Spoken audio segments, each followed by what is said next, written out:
I prefer really not to speak. If I speak, I am in big trouble. In big trouble. And I don't want to be in big trouble. Vieira, oui pour Ribéry, qui va arriver devant Casillas. Vas-y mon petit.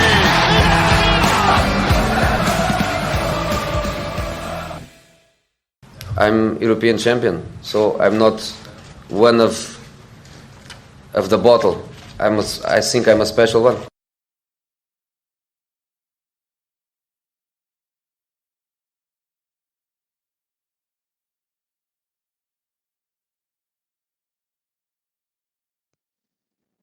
Bonjour à tous, bonjour à toutes, les footeux et les footeuses. Pour une émission de retour, nous sommes avec un fervent supporter du Bougnay Football et du football en général. Je nomme Brandon Chartier. Comment tu vas, Brandon? Écoute, ça va super, et toi, mon cher coach K, enchanté de faire partie de l'émission en tant que guest. C'est un plaisir. On va parler de football, on va parler de Bougnay Foot en plus, j'espère un maximum. J'ai pas lu les questions en avance, donc ça va être sympa. On va pas parler que du Bougnay Football, on va parler du football en général et de comment tu le vois. Petite publicité que je passe en même temps. Notre ami Chartier fait partie de Microscotch. Donc je vous invite sur TikTok, sur Instagram, d'aller voir leurs vidéos. Elles sont excellentes. Si vous avez envie de passer du bon moment, du bon temps, avec du bon contenu. Donc allez voir, c'est incroyable. N'hésitez pas à vous abonner, ça revient très très fort en ce moment. Il y a beaucoup de vidéos, thèmes de société, humoristiques. On interroge des gens dans la rue, vous peut-être, je ne sais pas, j'espère. Donc ça sera avec plaisir au cours de cette nouvelle année. C'est comme Foutaise, il va y avoir pas mal d'invités qui vont suivre. Il y aura peut-être un peu plus d'espace-temps entre les interviews, mais vous en faites pas, votre podcast de football préféré sera toujours là. Pour te présenter un petit peu, qu'est-ce que tu dirais en quelques mots? Moi, me présenter en termes de personnes, en termes de football, En tout. Qu'est-ce que tu dirais sur... Moi, alors, comme me définir, je pense que je suis un consultant. Je vais définir en tant que consultant, directeur artistique, meilleur à la pensée qu'à la pratique, que ce soit dans le foot ou dans le reste. Donc, voilà. De toute façon, tu regardes derrière. S'il y a des petits blancs, c'est pas grave. Donc, non, beaucoup dans l'analyse, beaucoup dans la production, beaucoup dans le contenu, on aime beaucoup parler, beaucoup déduire, et c'est ce qu'on va faire aujourd'hui. Exactement. T'es au bon endroit. Quel est ton rapport avec le football? Alors, mon rapport au football, je dirais qu'il se définirait comme une forme de passion, moins dans comme encore une fois, comme je disais juste avant, plus dans la théorie que dans la pratique. Lire le football, voir des nouvelles choses, découvrir des talents, voir des choses se produire, déceler les qualités de chacun. Je pense que c'est ça qui m'excite plus que la pratique. Comprendre les aspérités, comprendre le jeu, comprendre comment se passent les choses. Ça, c'est quelque chose que j'apprécie beaucoup.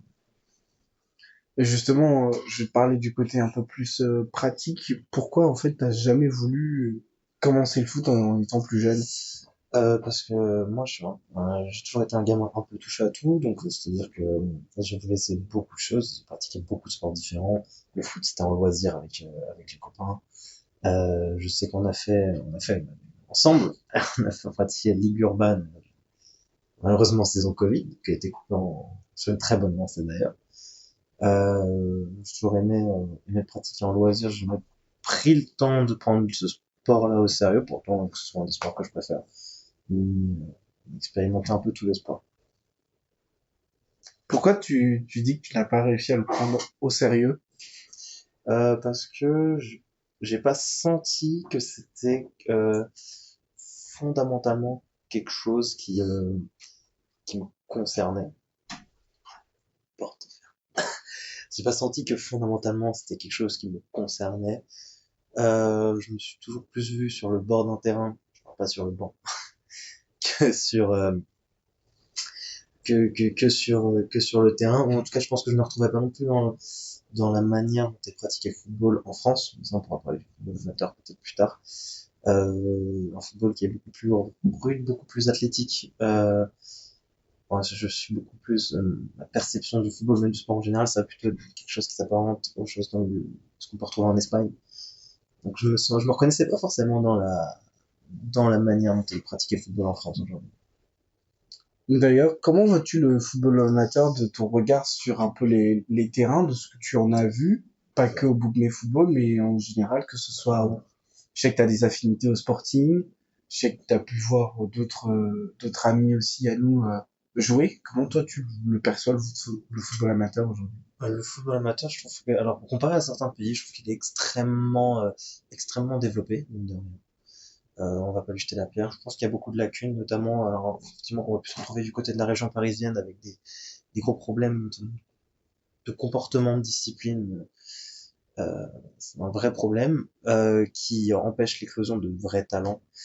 Je pense notamment aussi que on a un conditionnement, une façon de voir le football en France, et ça depuis presque toujours en fait, en tout cas moi depuis toute ma vie, c'est comme ça que je l'ai perçu, qui est perçu principalement au travers de l'athlétisme, euh, qui est une qualité essentielle à un bon sportif, hein, il faut le reconnaître.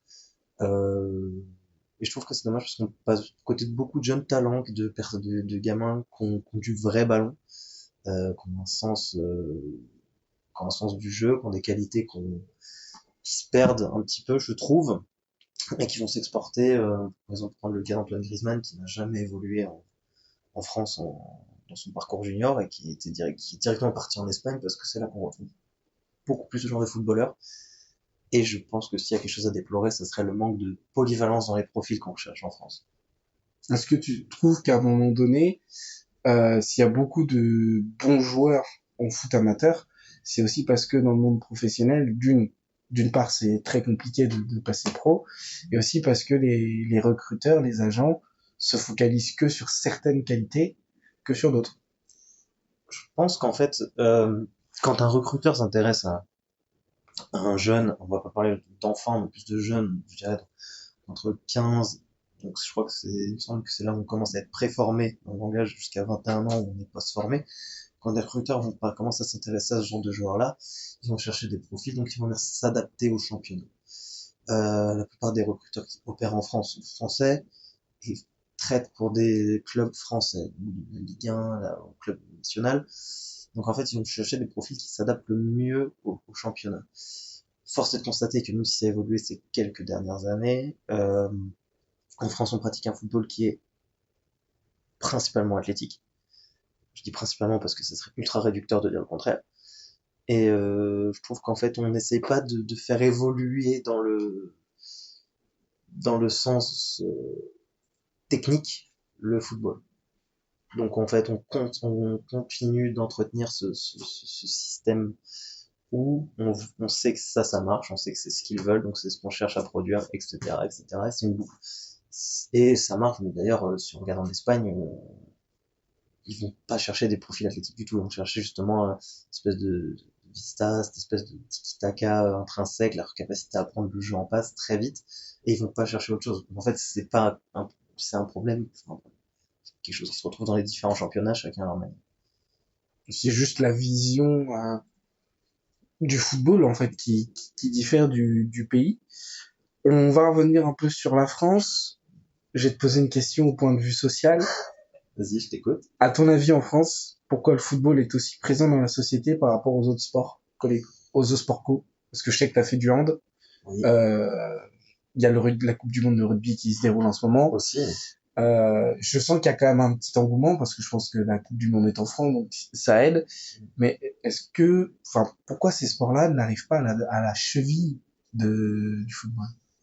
Alors je pense qu'il y a plusieurs réponses. Déjà, alors je sais que on peut dire déjà que la France est une très très bonne nation footballistique, déjà, très très bonne, mais aussi très très bonne nation au hand, très très bonne nation au rugby, au basket, pas les plus mauvais non plus. On a des qualités sportives qui sont très très très nombreuses. Euh, je pense que déjà il y a un aspect historique, c'est-à-dire que tous ces autres sports-là dans lesquels on est très bon voire excellent, ont déjà pris la place qu'ils ont aujourd'hui de manière relativement récente dans l'histoire sportive du pays. là où la France est footballistiquement une grande nation depuis très très longtemps maintenant, depuis plusieurs vingtaines d'années. Je ne pourrais pas dire quand remonte le premier titre européen de la France, ou international, je sais pas si tu le sais ça. Si, je le sais.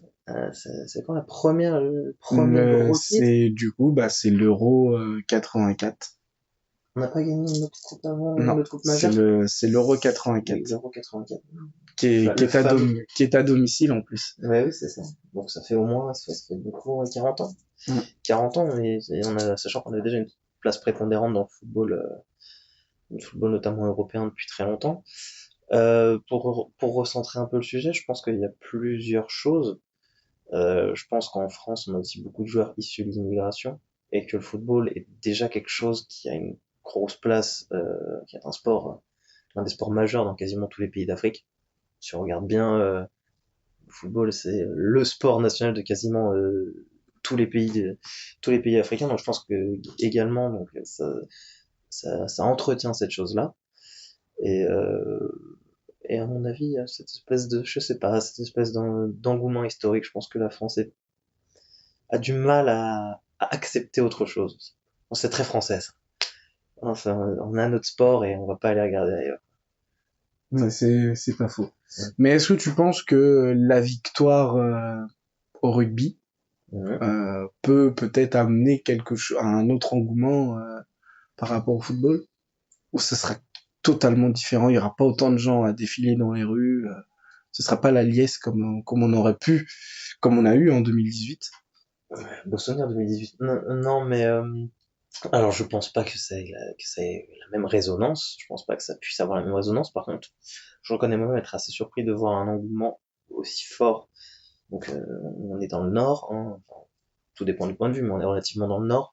Là où on sait que le rugby c'est quand même le sud-ouest, en France en tout cas c'est le sud-ouest. Et on a quand même un gros engouement. Donc je pense qu'effectivement le rugby a une place à jouer. Euh, Là où je pense que le hand n'en aura jamais. Pourquoi? Je pense que c'est aussi une question d'environnement, par exemple.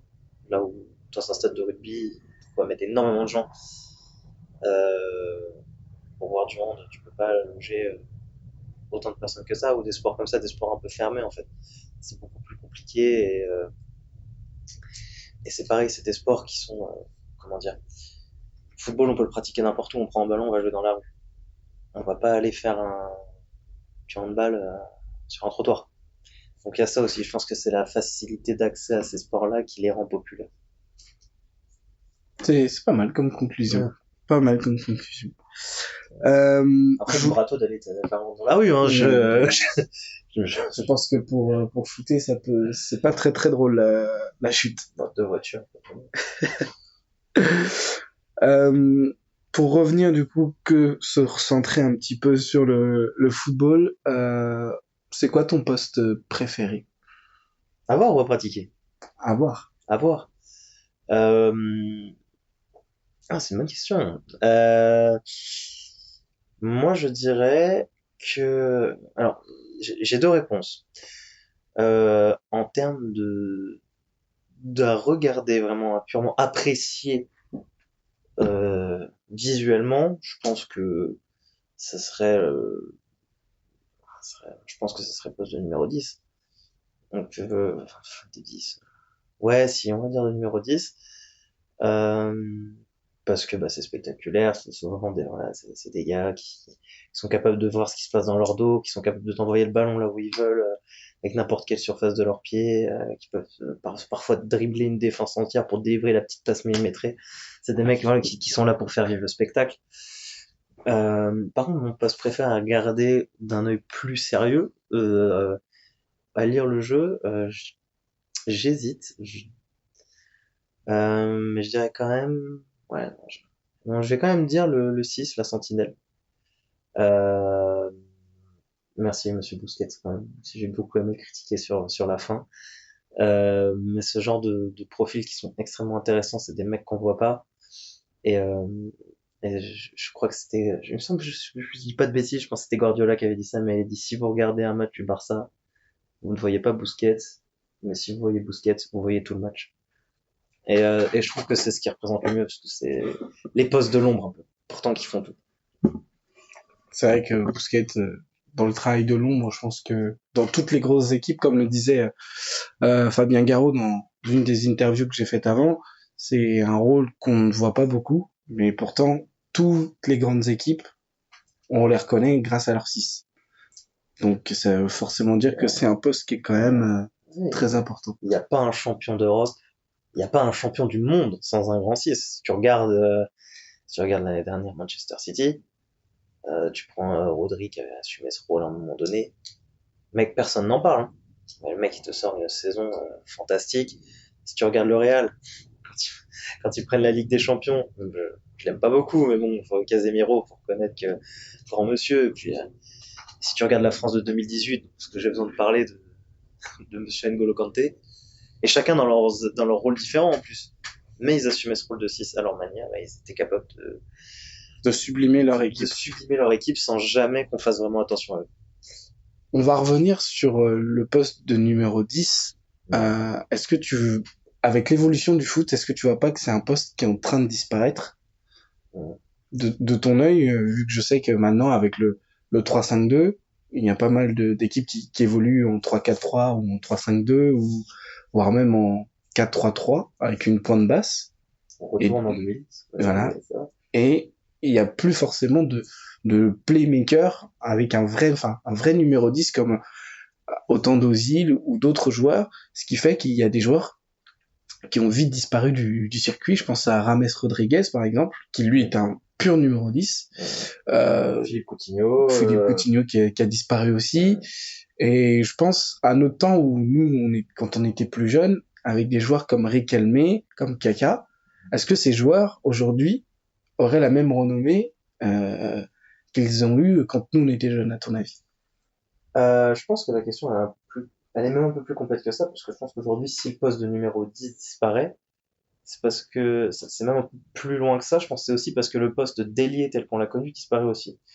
Ce que je veux dire par là, c'est qu'aujourd'hui, en fait, on retrouve, par exemple, dans une équipe, on va retrouver sur un poste d'ailier un Bernardo Silva, qui, il y a 10 ans, aurait été un numéro 10 éventuellement un 8, mais n'aurait jamais été un ailier. Parce qu'avant, un ailier, ça courait vite, ça driblait, ça faisait le spectacle. Un ailier avant, c'était Neymar. Aujourd'hui, dans les ailiers, on retrouve pas forcément ce genre de joueur. Ou Cristiano Ronaldo, Oui. Manu. Oui, voilà. Mais là, c'est vraiment le top du top. Mais oui, dans l'idée, c'était ce genre de joueur. Aujourd'hui, un ailier, c'est plus forcément ça. Un ailier, ça a plus forcément besoin d'autant de gestes, autant de dribbles, autant de percussions. Aujourd'hui, un ailier, l'ailier va venir assurer le rôle qu'avait le 10 à l'époque, c'est-à-dire venir repiquer, distribuer, savoir frapper aussi. Un ailier, ça va être beaucoup plus polyvalent que ça l'était à l'époque, notamment au niveau de la qualité de passe. Aujourd'hui, c'est vrai que le poste de numéro 10 se perd. Alors, on a encore un grand Kevin De Bruyne, quand même, qui permet de conserver ça. Mais c'est vrai que, bien sûr, si on regarde un petit peu dans toutes les grandes équipes aujourd'hui, voilà, on perd. On regarde Barcelone. Pep Guardiola, quand il arrive, il instaure tout son schéma. Après, on sait que Messi a assuré le poste de 10. Bon, ça a été un petit peu compliqué. Aujourd'hui, bon, on se retrouve avec un Barcelone sans numéro 10. On regarde un Paris Saint-Germain qui se retrouve dans la même configuration. On regarde, je sais pas moi, le Napoli. On regarde des clubs comme ça. Alors Napoli, pourtant, qui pratiquait un football relativement très offensif, qui se retrouve un peu dans cette dynamique-là.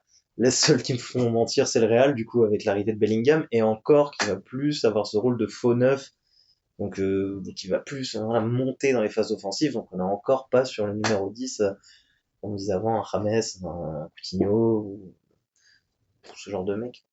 Finalement, le dernier descendant de cette grande lignée, c'est Odegaard, finalement, à Arsenal, C'est vrai, j'avais pas pensé à dire. qui est le dernier, entre guillemets, à assumer un peu ce rôle de numéro 10. Ouais, c'est ça, Odegaard, dernier descendant, et puis moi j'aime bien regarder en fait les jeunes qui sortent d'un peu partout, parce que c'est là où on décerne la tendance.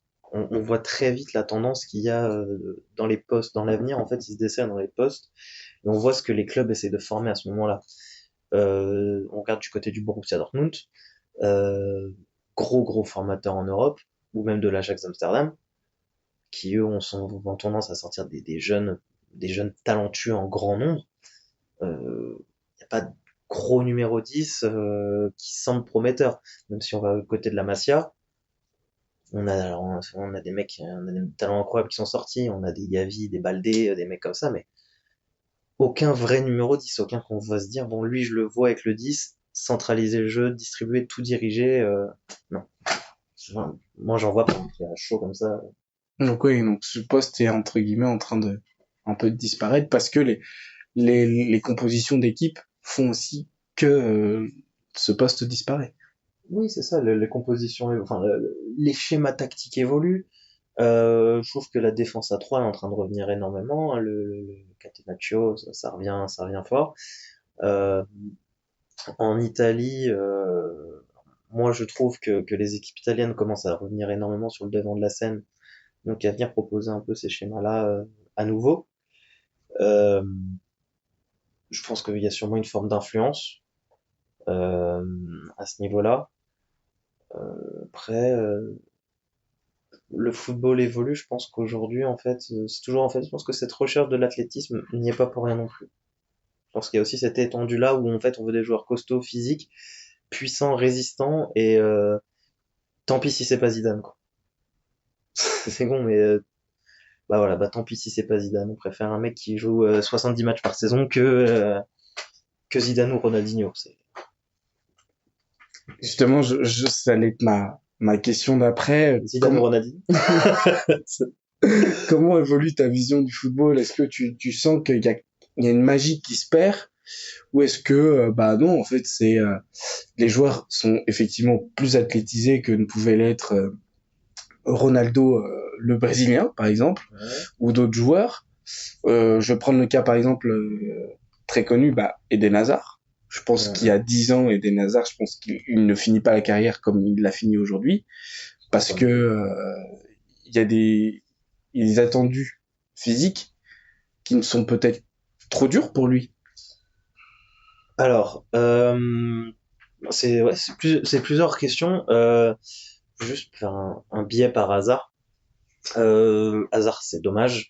Je pense qu'Hazard, ce qui lui fait défaut, c'était son hygiène de vie en tant que jeune, qu'il a pu à l'époque assumer parce qu'il était jeune et qu'aujourd'hui, ça lui fait défaut tardivement. Je suis pas sûr qu'Hazard soit réellement ait vraiment eu des problèmes aujourd'hui à cause de l'époque. Je pense que c'est vraiment les répercussions de ce manque de sérieux plus jeune. On a tous vu le fait les anecdotes, Hazard qui arrive bourré, qui claque un triplé dans un match au LOSC. Bon, ça se paye un jour, ce genre de choses. Ça ne l'a pas empêché d'atteindre un très haut niveau, attention. Euh, pour recentrer un petit peu, est-ce que le football, c'était quoi la question exactement? Comment ta vision du football, elle évolue vu que les joueurs sont de plus en plus athlètes. Euh, moi, je m'y retrouve moins. Je m'y retrouve moins parce que comment dire ça? Je m'y retrouve moins parce que j'ai l'impression qu'en fait, je suis pas sûr que ce soit tant une faute de l'époque.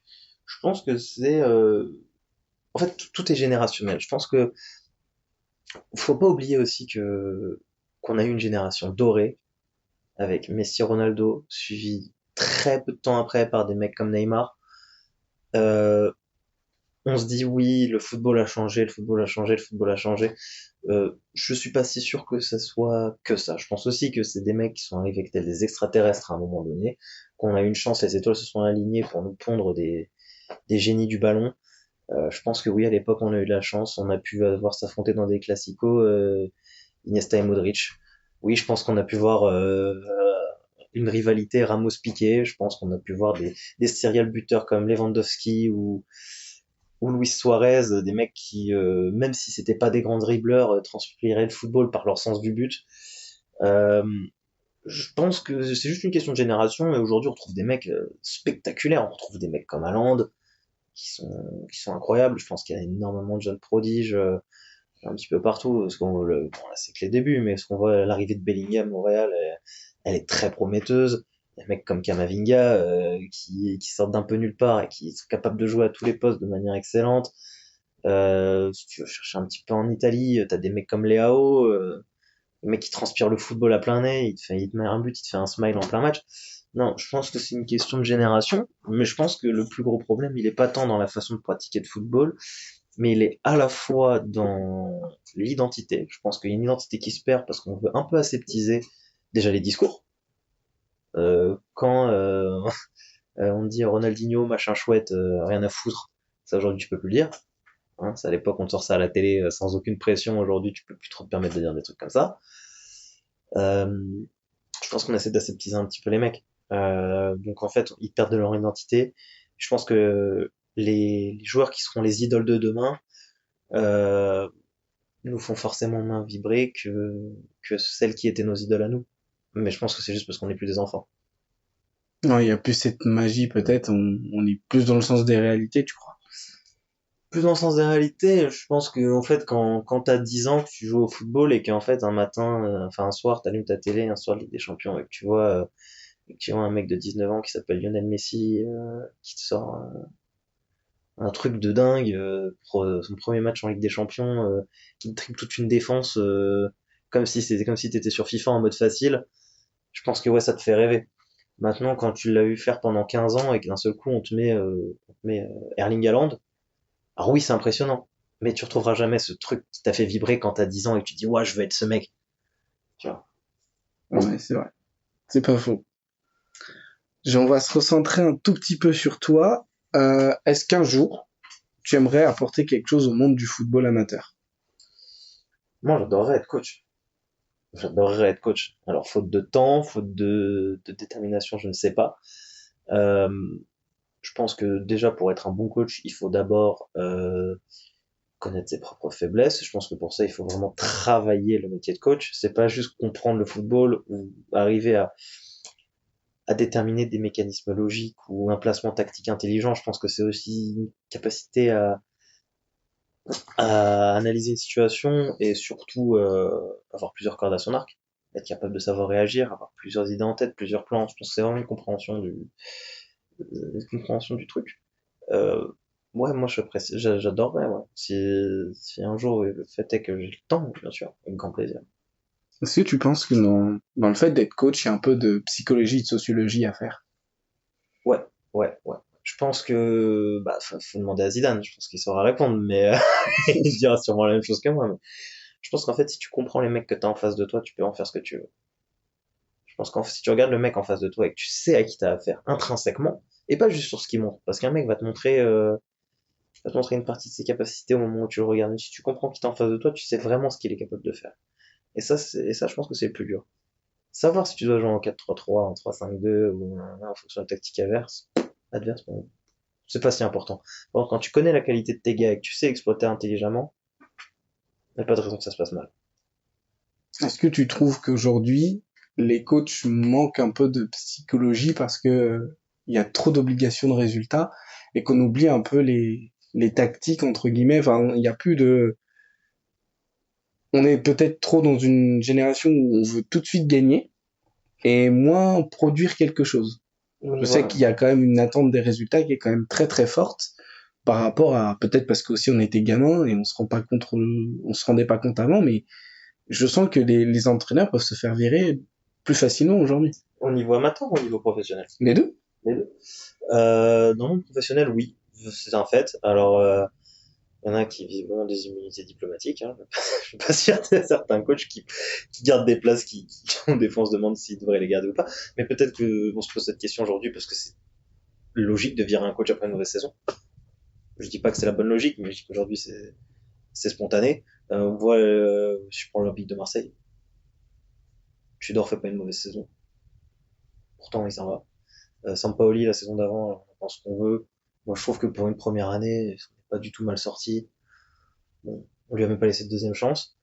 Euh, Valdemar Kita, c'est quoi, 15 entraîneurs? 15 entraîneurs, je crois. 18, je crois. 18, Je crois on est monté à 18. Là. 18 entraîneurs en 13 ans, je Avec crois. Aristouille, je crois qu'on est au 18e. Là. Voilà. Voilà. Donc on a une obligation de résultat, mais parce que c'est vraiment deux réponses différentes, mais je pense qu'il est indépendamment lié à une obligation financière. pas de résultat, pas de finances, problème. Donc, même si je trouve ça dommage, ça se comprend. Ça se comprend un peu moins pour des gros clubs qui n'ont pas d'urgence. Je pense notamment au Paris Saint-Germain qui a limogé des entraîneurs pour des raisons des fois obscures. Je pense que par exemple pour le coup Pochettino qui est pour moi pas du tout un mauvais coach, à qui on n'a pas laissé le temps de prendre place. Faut quand même saluer que le mec a emmené Tottenham en finale. Je veux dire, je pense que c'est pas non plus le dernier des clampins. Donc On ne dira rien sur Tottenham. ils ont fait une finale de Ligue des Champions en grande partie grâce à Pochettino et Lucas Moura. Mais et voilà, donc je pense que pour le foot professionnel, je trouve ça dommage. L'argent est urgent, donc les résultats le sont aussi. Pour le foot amateur, je pense qu'il y a une part d'affect qui est un problème. Je pense que euh, il y a une relation entre tout le monde qui est beaucoup trop, qui est parfois trop dans l'affectif et qui pousse certains coachs à faire des mauvais choix ou à être très vite contestés parce que l'affect a une place trop grande. Je pense qu'on laisse pas forcément la chance à des gens de vraiment créer, créer quelque chose autour de leur équipe. Et je pense que d'ailleurs beaucoup de coachs ne s'y essayent même pas et prennent leur rôle de manière secondaire. C'est-à-dire qu'ils vont faire 2 entraînements, ils vont se dire bon bah voilà, lui il court vite, il va aller sur l'aile, lui il est grand, il va aller en défense, et puis lui bon, il a un peu de ballon, on va le foutre au milieu quoi. Donc c'est un peu le ressenti que j'ai, parce que c'est quand on regarde un match amateur, c'est souvent ça qu'on voit. Donc je trouve ça un peu dommage. On va revenir du coup sur le Bougné Football, l'équipe que tu as le plus vue. Est-ce que du coup c'est un peu l'impression que tu as eu sur les coachs, parce que toi tu as la chance quand même de voir l'équipe 1 et l'équipe B. Est-ce que du coup tu retrouves dans ce que tu me disais juste avant? En fait, moi j'ai l'impression que qu'on laisse faire ça, enfin alors c'est bien aussi, hein, mais qu'on laisse certaines personnes, enfin certains joueurs, j'ai même pas de nom en tête, mais certains joueurs décider un petit peu à la place du coach ce qu'ils veulent faire, parce que sinon ils le font mal. Donc, et ça c'est le cas de beaucoup. Ça se comprend, c'est de l'amateur, t'as pas forcément envie de faire un truc qui te plaît pas, ça se tient aussi. Mais je pense que si t'as envie que ça se passe bien et que tout le monde prenne du plaisir, il faut aussi savoir se plier aux règles un petit peu. C'est le jeu, c'est à mon sens. Et je pense que les coachs amateurs, des fois, n'essayent pas. Ils ont pas envie de créer quelque chose, j'ai l'impression. Ça tente à demi-mot des trucs, j'ai pas forcément l'impression que ça analyse vraiment les situations. En fait, ça perd, ça se demande pas pourquoi ça a perdu, et ça a gagné, tant mieux, quoi. Donc, alors, ça veut dire, on a pris un but sur coup de pied arrêté, on va travailler les coups de pied arrêtés. Puis la semaine d'après, ça va prendre un but en contre-attaque, on va travailler la contre-attaque. Je suis pas sûr que ce soit comme ça qu'il faille travailler. Je pense qu'il faut travailler ses qualités et comprendre où sont les lacunes et les travailler sur la durée. Je pense que tout est un travail de durée et surtout essayer de garder les gens. Les garder déterminés, motivés, rigoureux sur la durée. Si tu veux progresser. Si tu veux que l'équipe progresse. Comment tu ferais toi pour motiver un groupe? Déjà, j'arriverai avec un projet. Pour commencer. Je pense que, je sais pas, j'arrive, je prends une équipe, je prends une équipe de Détroit, je dis une connerie. Moi j'arrive, je leur dis bon écoutez les gars c'est très simple, moi maintenant je suis là, dans 3 ans on est en R3. Tu t'arrives à l'audace, ok? Mais t'arrives déterminé. Et déjà je pense que si t'arrives avec une telle détermination, un aplomb, une assurance, et que tu viens et que tu poses ces bases-là et que tu leur dis maintenant ceux qui n'en sont pas, vous pouvez prendre la porte. Je suis sûr que déjà il y en a qui partent parce qu'ils n'ont pas envie de travailler avec quelqu'un qui est là pour vraiment travailler. Ça c'est con aussi, hein, mais je pense que c'est une réalité. Je pense qu'il y a beaucoup de gens qui ne veulent pas travailler. Sauf qu'il faut comprendre que le football c'est un plaisir, oui, c'est un sport, c'est un plaisir, mais que perdre ça fait plaisir à personne. Donc je pense qu'il va falloir, disons qu'il faut, il faut des résultats. Donc, je pense que pour ça il faut savoir travailler, il faut savoir apprendre, il faut savoir s'améliorer. Et du coup je pense que déjà j'essaierai de travailler avec chaque joueur intrinsèquement, discuter avec lui, d'échanger. Je pense que échanger avec la personne en face, de comprendre déjà ses aspirations, de comprendre ses lacunes, de voir lui où il se situe en tant que joueur, ses qualités, enfin sa position, comment il se ressent en tant que joueur. Et déjà, je pense que là, tu as un profil de chacun de tes joueurs. Une fois que tu as ton profil, je sais pas, tu fais un petit tableau et tu sais qui t'as. À partir de là, tu regardes ce que tu peux travailler, avec qui, quoi et comment, et là tu montes un groupe. Tu montes un groupe solide, et après tu vois ce qui se passe. Match après match, t'affines, tu peaufines, tu regardes les détails, tu fais vraiment attention. Je sais pas, je fais une bêtise, tu filmes un match, c'est pas impossible physiquement de filmer un match. Tu regardes. On peut dire oui, c'est du football professionnel, c'est pas impossible. Aujourd'hui, on a les moyens de le faire. C'est impossible pour personne. Ouais, tu mets ta GoPro, tu peux filmer maintenant. Ouais, tu mets ta GoPro en tribune. Alors t'auras pas la qualité HD, hein, parce que t'as vraiment besoin de ça pour montrer à ton arrière gauche qu'il était positionné beaucoup trop haut, ou qu'il a tendance à se mettre trop bas et à venir couvrir des hors-jeux. Non, t'as pas besoin d'avoir de l'ultra HD pour comprendre. Je dis pas qu'on n'est pas en train de te faire la palette des carrières non plus, mais je pense que c'est des moyens qui sont à notre disposition aujourd'hui pour apprendre et travailler. Très bien. On va passer à la deuxième partie de ton interview. Ok. Un peu plus perso. Tu vas nous donner un peu plus tes aspirations. Ouais, vas-y, je t'écoute. Allez, c'est parti. Une équipe préférée. Si tu devais en regarder qu'une. Qu'une seule? Ouais. Ah putain. Ah, les jaunes et verts, hein. Mais c'est Nantes. Équipe de cœur. Ah, équipe de cœur. J'ai dû mettre le FC Barcelone sur le côté, malheureusement, mais les jaunes et verts. Un championnat. Ah! La Serie A. Pourquoi la Serie A? Parce que on y retrouve les meilleurs tacticiens. Parce qu'on y retrouve énormément de talents qui sont peu connus. De beaucoup de très bons joueurs, beaucoup de clubs de haut de tableau. On y retrouve un peu la dynamique dans de moindres mesures, je trouve, qu'en première ligue. Avec 7 gros clubs, on va dire, qui peuvent se disputer le titre. L'année dernière, on l'a vu, ils sont tous très capables de faire des bons parcours en Ligue des Champions. On y a des clubs Ou en Europe en général. Oui, en Europe en général, en plus, oui, c'est vrai. On a des clubs historiques. On a les 2000 ans, les de Rome, on a le Napoli de Maradona, on a la Juve. On a quand même il y a quand même des clubs historiques là-bas. Et en même temps, je trouve que c'est un championnat qui a été souvent catégorisé comme laid, ennuyeux. Euh, Aujourd'hui, il n'y a pas beaucoup d'équipes la saison dernière, j'ai pas trouvé beaucoup plus d'équipes plaisantes à avoir joué que le Napoli de Spalletti. Honnêtement, que même l'Inter d'Inzaghi, c'est des clubs qui, enfin, aujourd'hui, ils pratiquent un vrai football. Les mecs sont en place. Hein. Les coachs italiens proposent des choses très sérieuses et très intelligentes. Ouais, je reviens là-dessus. Alors pourquoi l'équipe d'Italie n'a pas les résultats escomptés derrière? Parce que le coach est nul. Pardon, mais Pourtant, je m'égare. Mancini est pas quand même, enfin, qui est parti, mais c'est pas non plus, c'est pas un pimpin, quoi. Il a réussi plus ou moins là où il est passé. Il a toujours plus ou moins réussi. Il a réussi à City. C'est quand même lui qui a lancé la dynamique de City de tout écraser.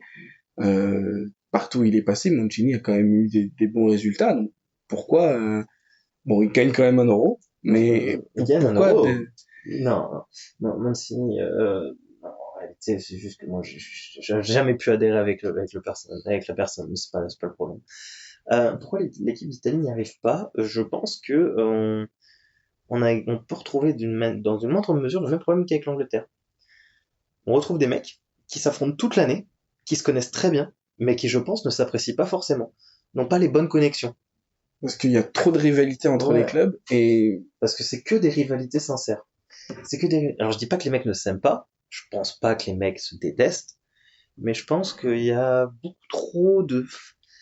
il y a beaucoup trop de pattes différentes, beaucoup trop de mélanges, beaucoup trop il y a un espèce d'entre-soi, je pense qu'il y a un entre-soi en fait de petits groupes dans la squadra de Zola qui fait que ça doit compliquer les choses. Je pense que c'est un problème de connexion entre les joueurs et je pense que Mancini ou même n'importe quel coach, j'aimerais bien voir Spalletti quand même parce que j'ai beaucoup d'amour pour son jeu, a du mal à trouver quelque chose qui convienne à tout le monde.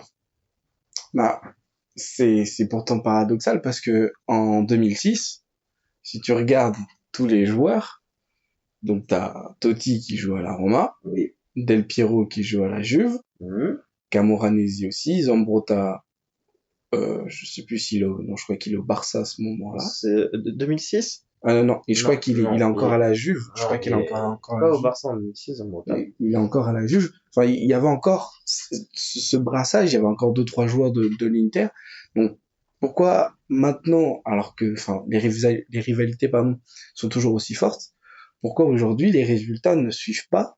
C'est que vraiment, il y a quelque chose qui doit gangréner cette Ouais. équipe, qui doit être plus fort que ça, non? Je pense qu'il y a deux choses. Déjà, je pense que les gars sont intrinsèquement moins forts. Je pense que voilà, les joueurs de l'équipe d'Italie aujourd'hui sont moins forts que les Italiens de 2006. Si tu devais choisir deux joueurs qui auraient pu jouer, enfin, qui ont gagné l'Euro 2021, qui auraient pu jouer en 2006. Marco Verratti, Ouais. euh, c'est dur à dire, hein. Marco Verratti, Chiesa, Ouais. Chiesa peut-être. Et encore, je sais même pas s'il aurait été titulaire. Peut-être Chiesa. Après, il y a certainement des mecs qui auraient pu disputer leur place à un moment donné. Je pense qu'un Chiellini, à un moment donné, aurait pu avoir sa place. Je pense que des mecs comme ça auraient pu. Je pense que, je sais pas, je réfléchis. Après, il y a des talents, hein. Il y a des talents en Italie, hein. Locatelli, Chiesa, justement. ouais, voilà, Chiesa, Locatelli, Barella, Barella. il y a de super joueurs. C'est des mecs, mais c'est encore des talents. On en rediscute dans 10 ans. On en rediscute dans 10 ans, mais non, aujourd'hui, l'Italie, intrinsèquement, a des moins bons joueurs. Je dis pas que c'est des mauvais joueurs. Mais je dis que, bon, tu mets un Cannavaro dans cette défense, qui va le bouger? Tu vois. Et puis l'Italie, à l'époque, c'était vraiment des mecs très sérieux, des mecs très en place. C'était déjà des tontons aussi pour la plupart, hein. Ils étaient plutôt jeunes, hein, il me semble, en 2006, la plupart de l'équipe. Je pense que la moyenne d'âge était plutôt âgée, hein, en Ouais, 2006. je crois que c'est tourne autour de 28-29 ans. Et Ouais. puis oui, c'était que des mecs expérimentés à quasiment tous les postes. T'as peu de jeunes joueurs qui poussaient, quoi. Non, en tout cas, peut-être, je crois que Chiellini était là. Faudrait Je vérifier. crois que Chiellini était là. Faut vérifier. C'est une info à vérifier parce qu'il devait peut-être être tout jeune. Vous êtes peut-être partie des plus jeunes, mais il me pouvait semble. peut-être être là. Mais sûrement que Buffon avait déjà 37 ans à l'époque. Il avait déjà des cheveux blancs, c'est sûr. Bah, c'est possible. Un joueur préféré. All time ou maintenant? Je te laisse choisir. As you want. Je vais répondre aux deux. All time, est un peu controversé aujourd'hui, mais je donne la réponse que je donne chaque fois, je dirais Dani Alves. Parce que si tu me fous sur un terrain, tu me faudras arrière droit, parce que le mec était, moi, c'est le meilleur arrière droit que j'ai vu jouer de ma vie. Parce que quand on est fan du FC Barcelone, on est obligé d'aimer Dani Alves, on est obligé de se souvenir de la fois où il a mangé une banane qu'on lui avait lancée. Enfin, le mec a dégagé quelque chose de super, en plus d'être un footballeur exceptionnel et d'avoir toujours fait preuve d'humilité sur un terrain. Donc voilà. Maintenant, c'est vrai qu'avec ce qui lui arrive récemment, je pense que la vie peut vite basculer. Mais de toute façon, moi, je dirais Andrés Iniesta. Mais dans ce qui concerne les joueurs actuels, dans le football actuel, qui jouent aujourd'hui, je réfléchis. Je réfléchis. Non, je dirais Araujo quand même. Sergio Araujo, qui est promis à de grandes choses. Bon, pas pour nous. On lui souhaite. Un joueur que tu détestes. Que je déteste.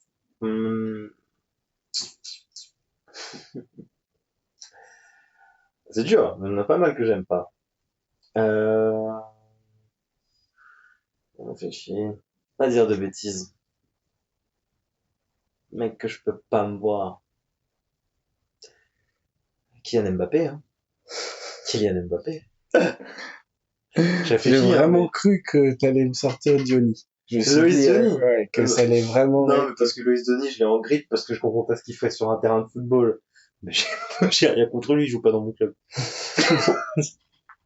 Il jouerait dans mon club, oui, j'aurais peut-être un problème. Pourquoi tu le détestes?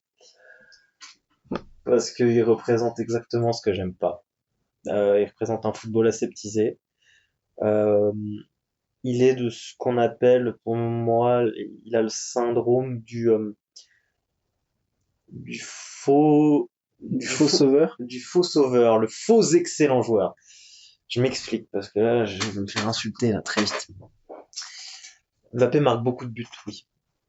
Mais quand, pour moi, on fait en sorte d'être le seul à marquer les buts, quand on fait en sorte que ça soit à nous de marquer, pas à qui que ce soit d'autre, quand on met une telle pression à son équipe que certains joueurs nous distribuent le ballon, parce que sinon ça va causer des problèmes, parce que si on marque plus assez, c'est un problème, parce que si, parce que ça, quand on est centralisé sur nos propres statistiques, pour moi, on handicape l'équipe.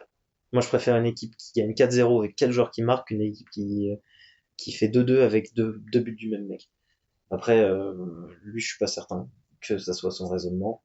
Je pense que lui préfère gagner 4-0 et que ce soit lui qui gagne les 4, mais bon, ça, c'est un autre sujet. Et surtout, pourquoi je l'ai autant en grippe, parce qu'il y en a des joueurs comme ça, c'est pas le problème. Mais c'est parce que quand on l'a découvert, c'était pas à ça qu'on était habitué.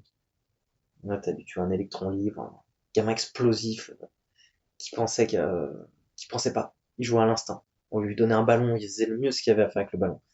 Rien à faire de marquer des buts. Si c'est pas lui qui marque pas. Ça se voyait. Quoi qu'il se passait, on avait un électron libre sur le terrain qui faisait du super travail et quand même Monaco en demi. C'était spectaculaire. Bon, la Coupe du Monde 2018, le mec se pose zéro question, aucune pression, aucun rôle. Rien, c'était un gamin insouciant et qui dégommait tout le monde. Aujourd'hui, il a un autre visage, je trouve. Pourtant, certains diront bah, qu'il a quand même beaucoup progressé. Est-ce qu'il avait quand même pas mal de déchets avant devant le but qu'il l'a moins aujourd'hui? Il a moins de déchets, mais en fait, effectivement, donc en termes de finition, il s'est amélioré, j'ai rien à dire. Mais en fait, aujourd'hui, pour moi, c'est un excellent finisseur, alors qu'il aurait dû être le meilleur ailier du monde. C'est tout ce que j'ai à dire sur lui. Il a voulu être le stater. Mais il le sera, hein. Sur le meilleur buteur de l'équipe de France, sûrement l'un des meilleurs buteurs de la Ligue des Champions, euh, meilleur buteur du championnat de France, peut-être aussi. Non, quoique ça me paraît compliqué, parce qu'il y a quand même beaucoup de buts. S'il part au Real Madrid un jour, ça me paraît compliqué. Meilleur buteur, il est déjà meilleur buteur du Paris Saint-Germain. Ouais, ouais, il en mettra des buts. Mais je suis pas sûr que ce gars avait envie d'être Robert Lewandowski ou ce genre de joueur. Je pense que lui, il voulait être Cristiano Ronaldo. Est-ce que du coup, cette obsession de vouloir être comme Ronaldo euh, est pas peut-être en train de le dépasser? Complètement. Moi, je pense complètement. En fait, il a voulu être quelqu'un. Je pense qu'en voulant être quelqu'un, c'est pas le bon chemin à suivre en fait. Il est arrivé en fait, personne n'avait proposé le football qu'il avait. Euh, Quand il est arrivé, ça l'a comparé un temps à Pelé, ça l'a comparé un temps à Thierry Henry, ça l'a comparé un temps à R9, ça l'a comparé un moment aussi à Ronaldo effectivement.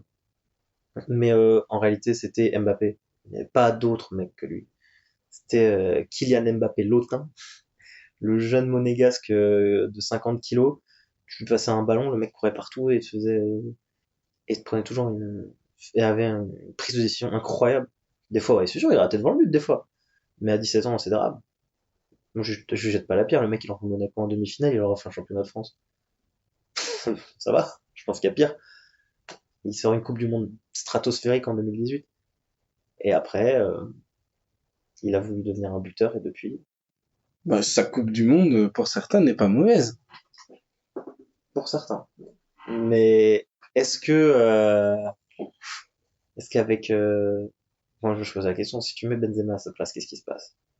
Alors, c'est une question. On n'aura jamais la réponse. Je suis pas sûr que, je suis pas certain que ce soit le même scénario. Tu penses que, je fais une petite aparté sur Benzema, tu penses que la France aurait pu faire une bonne Coupe du Monde avec Benzema? Enfin, ça aurait été une honte de pas le faire, surtout. C'était une honte. Tu te rends compte, attends, on sort Randall Colomani, qui est prodige du football, euh, qui lui a son football bien à lui en plus, et ça fait plaisir. Ça voilà, c'est un des mecs que je vais pas citer, mais parce qu'il vient de la maison, c'est beau. Euh, on a qui, t'as Mbappé qui mine de rien, je suis pas non plus en train de dire que c'est un mauvais joueur, hein, du tout. Et à ça, tu mets un Benzema, tu rajoutes un Benzema dans l'équation. Je vois pas trop comment, comment on doit mal s'en sortir, mais je pense que si effectivement, je pense que c'est con à dire, mais je pense que tu mets un Benzema leader dans une finale contre l'Argentine, je suis pas sûr qu'il se passe la même chose. À mon sens. On l'a vu à la finale de la Ligue des Nations. C'est ça. Alors après, c'est pas le même scénario, et je pense qu'on avait en face une Argentine galvanisée, unie, comme, comme on verra plus jamais ça, à part peut-être en temps de guerre éventuellement, mais euh, je pense que alors le vrai problème d'Mbappé, je pense que c'est que Mbappé ne rassemble pas, ne fédère pas. Mbappé divise. Benzema, lui, il fédère. En tout cas, il l'a fait avec le Real. Ronaldo a su fédérer d'une autre manière, je pense. Je pense plus par le wow, genre le mec est trop cool, trop fort, trop beau, trop stylé. Vas-y, vas-y, on l'écoute, tu vois. Genre, tu sais, c'est le héros dans un dessin animé. Messi fédère. Euh, Ou alors il donne envie aux autres de se battre pour lui. Ouais, mais c'est ce que j'appelle fédérer. Pour moi, un joueur qui fédère, c'est un mec en fait où t'as envie, t'es là, tu te dis, ok, lui on l'écoute, lui on va, lui il va là-bas, on est avec lui. Haaland fédère. Haaland, tu vois sa rage, sa détermination, t'as envie d'aller avec ce mec. Déjà, t'as pas envie d'être contre lui, mais ça c'est un autre sujet, mais t'as envie d'aller avec ce mec. Mbappé, qui va avec Mbappé à part Achraf Hakimi? Sans déconner, j'en prends le Paris Saint-Germain. Qui fédère qui? Il a fait partir Neymar, Messi, la Verratti, s'y part. Personne. J'ai pas l'impression qu'Mbappé fédère autour de lui. Tu penses que c'est un mauvais choix comme capitaine de l'équipe de France? Pas complètement, déjà parce que c'est une insulte à Griezmann.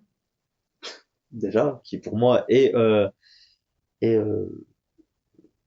un symbole de l'équipe de France de la génération, enfin de 2010 à 2023, sur cette partie plus de 2014, du coup, là où il a vraiment explosé, mais en tout cas de toute cette période-là, je pense que Griezmann est un symbole à la fois en tant que joueur, mais aussi en tant qu'homme, à l'image de Pogba, par exemple aussi. Je vais citer quelques visages de cette génération-là, ça serait les Griezmann, Giroud, Pogba, Varane, aussi beaucoup. Quant à Griezmann qui en chie à la Coupe du Monde 2014, qui sort une très grosse Coupe du Monde, mais qui se fait sortir par l'Allemagne. Pareil, un Griezmann qui sort un très bon Euro 2016 et qui perd en finale. Excellente Coupe du Monde 2018. Euro 2021, bon, j'ai pas trop de souvenirs en même temps, le parcours donne pas envie de s'en rappeler. Il a été moyen. Ouais. Il a été moyen. Il fait une saison, il fait une fin de saison, un début de saison très mauvais avec l'Atlético en 2022. Le mec arrive en équipe de France, il te sort une Coupe du Monde de fou furieux, il donne tort à tout le monde. Moi le premier. Évidemment qu'il faut donner le brassard à ce mec-là. Parce que le mec, quand il arrive en France, il dit là, j'ai plus le choix, c'est mon pays, je me la donne. Là, il faut être sérieux. Là, il y a plus de droit à l'erreur. Donc ouais, moi je donne ce brassard à ce mec-là tous les jours. Tous les jours, parce qu'il, lui, s'il faut jouer 200 minutes, il les jouera. Il s'en fout. Ce qui n'est pas le cas pour ça de Kylian, n'a pas peut-être le sens du sacrifice, peut-être. Je pense qu'il se bat pas pour les mêmes raisons. Alors, je pense qu'il aime son pays, je pense qu'il aime gagner des titres, mais je pense que là où Griezmann euh, va vouloir gagner pour la France, je pense que Mbappé va vouloir gagner pour le titre. Pour surpasser son idole. Pour se surpasser, pour être le meilleur. Je pense que quand Griezmann pleure en finale de l'Euro parce qu'il est passé à 2 doigts de faire rêver la France, Mbappé tire la gueule en finale de Coupe du Monde après la défaite parce que il a échoué. C'est pas le même sens. Je trouve que ça a pas le même sens.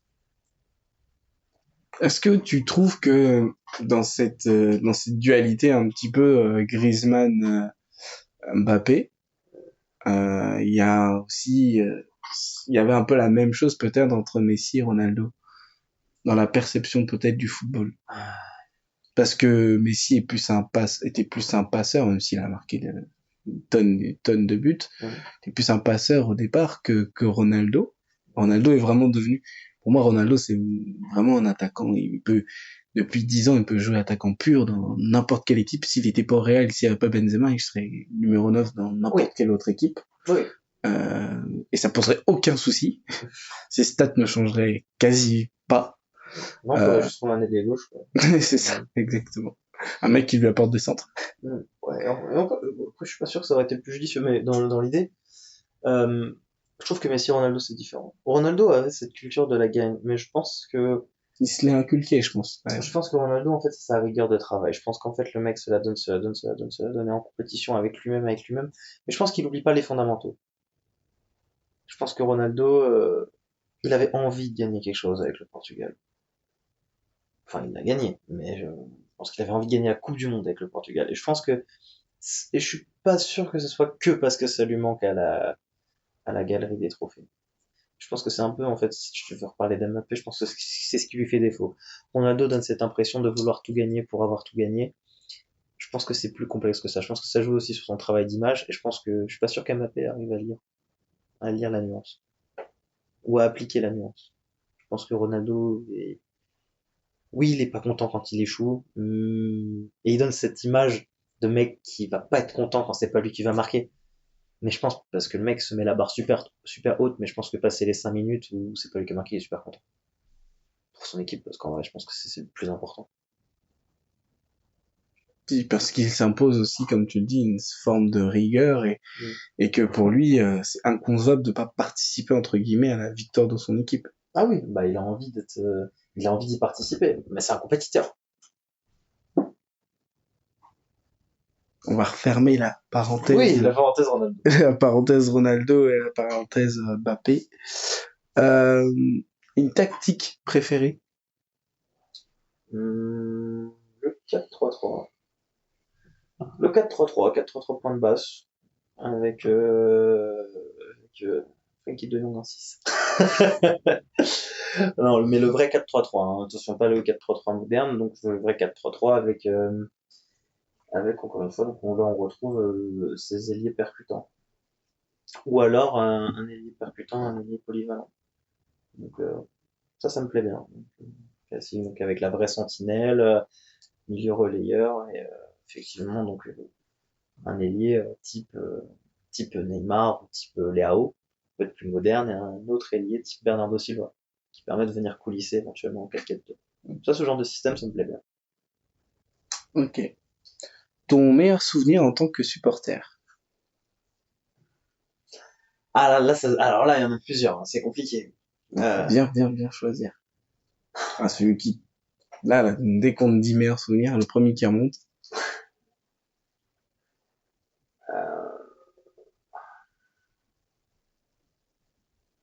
Je réfléchis, hein, parce que là, faut que je me décide. Mais je pense que la Coupe du Monde 2018. Ouais, la Coupe du Monde 2018. Victoire en Coupe du Monde 2018, quand même. C'était dur, hein. Il a fallu trancher entre ça, la Coupe de France, du FC Nantes, et la remontada. Donc, quel ascenseur émotionnel aussi. Ah là là. Un souvenir mémorable. Mais les trois ont leur importance différemment. Je pense que la remontada, c'est parce que l'ascenseur émotionnel est gigantesque, putain. Tu t'y attends tellement pas. Bah non, tu t'y attends pas. Jamais. Jamais. Tu dois remonter 4 buts, tu perds 3-0, tu t'en prends un, tu te dis, merde, c'est fini, quoi. T'en remets 3 derrière. Alors oui, le match est controversé si on veut. Mais moi, mon avis, c'est que oui, peut être controversé autant qu'on veut. Les émotions, je m'en fiche. Les émotions étaient trop fortes pour là. Mais je pense que dans la Coupe du Monde 2018, la passe quand même en premier. Léger, bémol. On n'a pas tant vibré que ça sur la finale, quoi. Mais bon, le sacre de champion du monde, après 20 ans, le symbole, l'équipe, le parcours, la tête d'Umtiti contre la Belgique, le match de fou contre l'Argentine, ça valait le coup. Ouais, Le match moi, de fou. si je dois retenir un match, c'est vraiment la demi-finale contre la Belgique. Je pense que pour moi, c'est quasi une finale parce que, enfin, j'insulte pas les Croates, mais les Croates, ils sont arrivés, ils avaient déjà 3 matchs dans les jambes de plus que nous. Ah oui, bah, ils ont refait la même en 2022, en plus. Ouais. Ils ont- Les spécialistes du temps additionnel, moi j'ai jamais vu ça. Ah, non, c'était exceptionnel. C'est beau. Un coach préféré? Guardiola. Pourquoi? Parce que, bah parce que déjà c'est je pense que c'est avec lui que j'ai vraiment appris à apprécier le football. Il arrive à Barcelone. Le mec te sort un truc, tu comprends pas trop ce qu'il fait. Le mec, il arrive, il te met en place un jeu que t'as jamais vu. Ou que t'as vu partiellement, quoi. Il met en place un système compliqué. T'as Lionel Messi qui arrive en même temps. Le mec te fait gagner des Ligues des Champions avec le FC Barcelone. Après, il part au Bayern Munich. Le mec te fait des trucs sensationnels aussi. Puis le mec se barre à Manchester City. Et a encore une fois, fait des trucs exceptionnels. Le mec, c'est la réussite partout où il passe. En même temps, il a ce côté comique où le mec te pond des trucs sortis de nulle part parfois. Le mec, c'est le spectacle, tu sais, un peu pour les caméras. Il te sort un Kevin De Bruyne en demi-finale contre le Real Madrid. Sûrement qu'il avait un plan en tête. Bon, c'est pas passé, hein, ça marche pas toujours. Mais en même temps, c'est ce côté un peu comique de dire qu'est-ce que Guardiola va nous faire, comme en finale contre Chelsea. Là aussi. Mais non, globalement, pour moi, c'est l'un des coachs qui arrive qui a déjà eu l'audace de proposer un système de jeu très différent à une époque, et qui en plus de ça, à chaque fois, a réussi à choisir les bons éléments pour mettre en place son système de jeu, qu'il a répété, et qui, même s'il l'a un peu affiné avec le temps, presque 15 ans après maintenant, 15 ans quasiment, 15 ans après ses débuts à Barcelone, continue de fonctionner. C'est vrai il est fort. Ouais. Comme disait Zidane, il dit c'est quand même plus dur de gagner le championnat que la Ligue des Champions. Et si tu regardes partout où il est passé, Guardiola a toujours remporté le championnat. Et pas juste à 3 points devant les autres. Il l'a toujours remporté à plat de couture. Ah oui, quelquefois ça a été serré, hein. On se rappelle contre Liverpool, on se rappelle contre le Real, mais en fait, c'est que quand une équipe de Guardiola prend la tête, tu es presque certain que c'est fini. Et surtout, en fait, là où il est très fort, moi, ce que je respecte énormément chez lui, c'est que il choisit très bien ses joueurs. Il choisit très bien, et c'est ce que je disais tout au début de l'interview. Il exploite leurs qualités intrinsèques, des choses qu'on n'a jamais vu faire avant. Les mecs, nous, en tant que spectateurs, on les a jamais vus produire ce football-là, et lui le décèle et arrive à les amener à jouer comme ça. Je pense à Gundogan, par exemple, où en fait, il a su le sublimer dans certaines qualités qu'on n'avait pas vu auparavant. Le mec va te sortir des Rodri, qui encore aujourd'hui reste un peu en retrait, mais je ne me fais pas de soucis, dans quelques années, ce mec-là sera considéré comme l'un des meilleurs au monde. Je sais pas, un mec te sort un Grealish, personne n'y croyait à Grealish. Pourtant aujourd'hui, quel joueur encore. C'est que des trucs comme ça, Guardiola, c'est assez impressionnant. Moi je trouve un peu à la Klopp aussi, Klopp fait beaucoup ça. Ouais, c'est qu'ils bossent beaucoup avec leur staff et ils savent quel joueur, quand il va chercher, on parle de Klopp, quand il va chercher Van Dijk, moi personnellement j'y croyais pas. Le mec il vient du Celtic, c'est pas forcément le joueur à qui... Southampton, en ce moment. Non, il vient du Celtic. Il n'y a pas de Southampton. Non, il partait de Southampton il était parti de Southampton pour aller jouer au Celtic. Je pensais que c'était avant. Attends pour moi. Non. Non, mais c'est pas, il veut chercher un Mohamed Salah. Moi, je regarde beaucoup l'Italie, donc effectivement, il fait une bonne saison à l'AS Roma, sans pour autant être incroyable. Hein. Il fait une bonne saison, mais c'est pas non plus, voilà. Il a chassé Salah, incroyable. Il a chassé Sadio Mané, incroyable aussi. Klopp, très fort. Klopp le bâtisseur. J'aime beaucoup Klopp aussi. Si tu étais une célébration. Une célébration.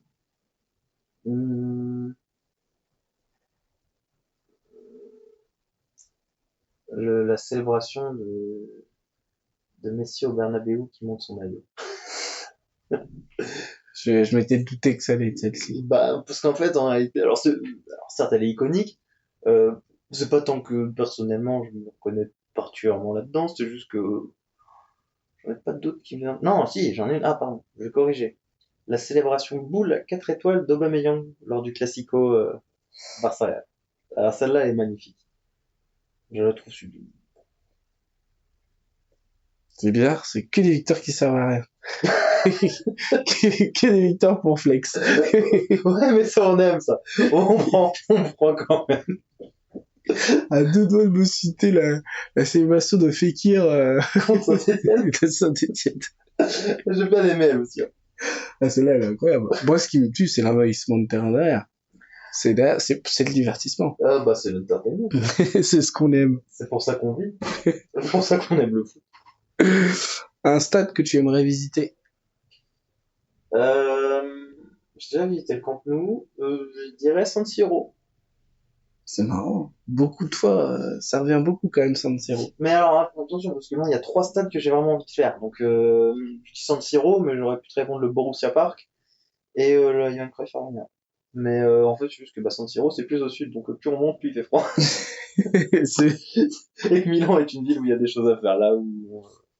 Oh quoique même ça, même simple aussi. c'est sympa. Enfin, tous mes potes qui ont fait Amsterdam me disent que c'est sympa. Ouais bah après, chacun ses raisons d'y aller.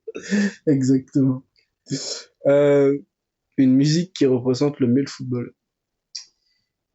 Oh, voilà. Déjà, tu me mets n'importe quelle musique brésilienne, j'ai envie de te dire celle-là. Euh, dur à dire, mais l'hymne de la Ligue des Champions. Je pense que de toute façon, enfin, qu'est-ce qu'il y a de plus football? Tu peux me dire alors, les musiques d'ouverture, un Waka Waka, la Coupe du Monde, oui, bon, je veux bien, mais qu'est-ce qu'il y a de plus football que l'hymne de la Ligue des Champions? C'est un choix juste. Ou un samba. Ouais. Ouais. Allez. Allez, samba. Allez. Ouais, allez, samba pour le folklore. Pour le folklore. Pour le folklore. Pour finir, la composition de tes rêves. Les joueurs? Ouais. Ah, oh, ok. All time ou maintenant? Comme tu veux. As you want. Encore Allez. une fois. Il m'en faut juste 11. 11. Ok. On va commencer par le gardien. Manuel Neuer. Parce que qui de plus fort que Manuel Neuer en 2014? Répondez-moi. Je vous attends. Alors déjà, je pense que je ferai un 4-3-3 pour basse. J'imagine. Je réfléchis, je corrigerai peut-être. Si on suit ton interview jusque-là, c'est logique. En arrière gauche, je pense que je choisirais Madrilène. Non. On va essayer de faire un truc qui se complète bien. Je vais on va quand même dire Roberto Carlos. J'aurais bien mis Marcelo, mais Roberto Carlos quand même. En charnière, je pense que je mettrais le très sous-côté Nesta. Nesta, que je trouve vraiment incroyable, ce joueur. Je sais pas, à la fois physiquement et dans le charisme, le mec était incroyable. Associé à, alors là, il faut bien choisir, parce qu'il y a du monde, hein. Il y a du monde. Il y a du monde, et on peut même en prendre dans le football moderne, hein. Parce que je suis en train de chercher des mecs un peu plus vieux, mais même dans les joueurs qui jouent aujourd'hui, je pense qu'il y a des mecs qui peuvent avoir leur place. Mais je pense que je vais dire Ramos. Je suis pas sûr que ça soit le meilleur, mais le caractère qu'il a sur le terrain, ça se change, je fais une équipe de guerriers. Mais le caractère du mec sur le terrain, et puis je pense que ça s'associerait pas mal avec Nesta en fait. L'association me paraît correcte. Ensuite Dani Alves, sûr et certain. Sûr et certain. Au milieu de terrain, alors là, faut pas que j'en oublie. Là, t'en as que 3 à prendre. Ah, j'en ai que 3, hein, mais il va falloir que je fasse bien mon choix. Parce que parti comme je suis parti, je vais devoir mettre Busquets. Mais je pense que je peux mettre Busquets. Je mets déjà en 8, je mettrais Iniesta. 100%. 100% Iniesta. Réfléchis. 100% Iniesta, je pense que je vais faire un classique, je vais l'associer à Xavi, Iniesta et Xavi. Et en 6,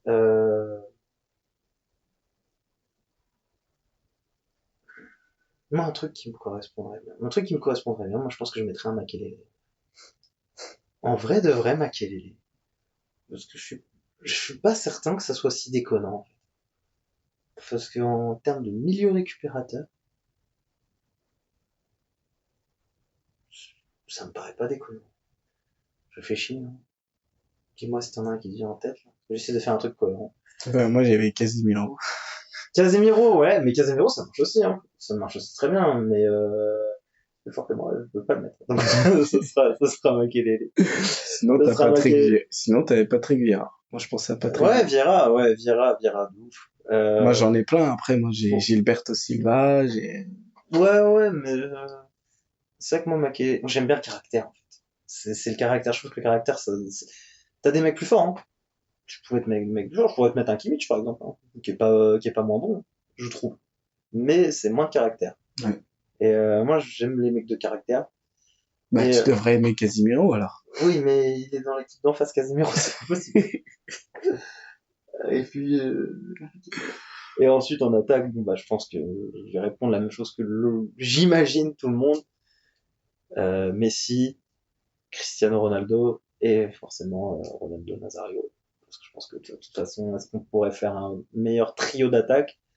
Je suis pas sûr. Enfin, tout est de la théorie, parce que si on prend l'ensemble des carrières, je pense que je pourrais presque même te mettre un Suarez. Sur les 3? Je mettrais plus Suarez que... Alors, en effectif, hein. Parce que Ronaldo, talent incroyable, talent très court. Mais c'était incroyable, hein. Il est très court parce que son corps. C'est son corps qui a lâché. Mais alors, rien à dire, hein, sinon il n'y a aucun débat. Mais si on parle de ce qui s'est vraiment passé dans l'histoire du football, peut-être un Suarez. Parce que si Ronaldo est premier, pour moi Suarez est deuxième, à mon sens. Je sais que t'es pas d'accord. Ah, moi, j'ai d'autres Je sais que t'es pas d'accord. Je sais que t'es... Mais tout ça, alors attention, hein, parce que là, je sais que ça va me dire, il est où Zidane, il est où Chin et tout. Alors attention, c'est pas que j'ai mis les 11 plus forts, parce que je pense qu'il y en a beaucoup qui font cette erreur-là, de mettre les 11 plus forts à leur poste. Je suis pas sûr que tu mettes les 11 plus forts. Je préfère mettre les 11 très très forts, mais cohérents entre eux. La cohérence. Ouais, quelque chose qui fonctionne. Et des mecs avec du caractère, putain. Ou avec une bonne mentale. C'est vrai qu'Iniesta, c'est pas le caractère, mais c'est la bonne mentalité. Ouais, mais après, c'est peut-être un mec qui sait s'exprimer dans le vestiaire. On n'est jamais dans les vestiaires. Tu sais pas comment ça se passe. Ouais, mais c'est un mec que tu respectes. Je pense. En tout cas, c'est l'image qu'il a toujours envoyée. C'est un mec que tu respectes. Iniesta, tu vas pas l'insulter sur le terrain, tu vois. C'est pas le mec, tu vas dire, oh, enculé, tu vas pas faire la passe. On va pas dire ça, André Iniesta. Sinon, t'as Piqué qui arrive pour te mordre. Ouais, je pense que j'ai une image qui est forte. C'est, je crois que je sais plus si c'est, par contre, c'est à l'Euro ou à la Coupe du Monde, donc à l'Euro 2012 ou à la Coupe du Monde 2010, où Iniesta se fait embrouiller et c'est Sergio Ramos qui vient le défendre. Et j'ai trouvé que c'était une image assez forte, en fait, qui représentait la force de l'Espagne à ce moment-là. Parce que en classico, on les voit se pousser, on les voit à la limite de se taper dessus, mais par contre, dès qu'ils mettaient le maillot de la Rora, c'était une autre histoire. Et je trouvais ça assez fou et assez beau qu'ils arrivaient à passer au-delà. Okay. Parce que du coup, ce qu'on disait avec l'Italie et l'Angleterre, ils n'arrivent pas à le faire, et c'est aussi pour ça que l'Angleterre ne gagne jamais rien. Ouais, c'est un petit bol perdu pour les Anglais. Mais ouais. Et les Espagnols, en fait c'est ça, et je pense que c'est cette ferveur, c'est cette espèce d'unité qui est importante entre les joueurs, entre les hommes sur le terrain. Même pas que sur le terrain, entre les hommes sur le banc. Entre la confiance aussi, même, c'est con, hein, mais une confiance qui règne entre tes titulaires et tes remplaçants. Si tu sors et que tu sais que t'as un mec déter, sérieux, impliqué, qualitatif qui va prendre ta place, bon, ok. Tu sais que derrière t'as un mec qui décuve, qui vient prendre ta place, t'es peut-être moins enclin à être content de sortir, tu vois. Donc il y a ça aussi, c'est une unité, c'est un ensemble. Mais écoute, merci Chartier pour ce beau moment. Je répète, allez écouter, allez voir Microscotch sur TikTok, sur Instagram. Abonnez-vous, c'est le plus important. Et gardez la pêche. Gardez la pêche un maximum. Et n'oubliez pas que on va bientôt sortir. Alors voilà, n'oubliez pas, je vous l'annonce. On va bientôt sortir une vidéo dédié à IFC 24, ce jeu maudit. On va parler football, on va parler FIFA, et ce sera peut-être en présence du coach K si tout se passe bien. Ouais, et il y a des grosses choses qui arrivent. Allez, prenez soin de vous, à bientôt. À bientôt.